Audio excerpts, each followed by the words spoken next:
ሰላም አለይኩም ባለቤቴ ልጅ እንዳረገስኩ ካላስወረሽ እፈታሻለሁ አለኝ። እኔም እንቢ ብዬ ሁለተኛ ልጄን እያሳደግኩ ነው። እሱም ልጆቹንም አይጠይቅም፣ ሌላ አግብቶ እየኖረ ነው። ኒካው ወርዷል ወይስ አልወረደም? እሱን ጠይቄውም አላውቅም። እንዴት ነው አለችው።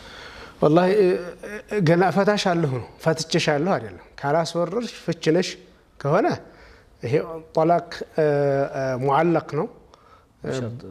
معلق بالشرط ነው። በሆነ መስፈርት ጋር የተንጠለጠለ ነው። መስፈርቱ ሲገኝ طلاقው ፍቹ ይገኛል ነው ማለት። ሁለቱ ይሄ طلاق ላይ ለፍዝ ነው፣ ቃላት ነው የሚፈለገው። ቃላት ነው የሚፈለገው። እፈታሻለሁ ነው። ካላስወረሽ እፈታሻለሁ ነው እንጂ ፈትቼሻለሁ ማለት አለ። ይሄ ከሆነ ፍች ናት። ምን ከሆነ ካላስወረሽ ፍች ነሽ ከሆነ ማታስወርጂ ከሆነ ፍች ነሽ ከሆነ እፈታሻለሁኝ ገና ወደፊት ይፍታት አይፍታት። ከዛ አሁን ልጅ አላስወረደችም፣ ይሄ ልጅ ወልዳ ማሳደጋለች።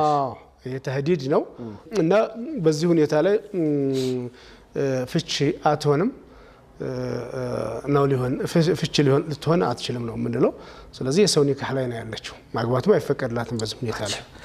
አሁን ኡስታዝ ሰውየውም ትክክል አይደለም አይደል? አሁን እሱ ብቻ መብት አለው ወይ በዚህ?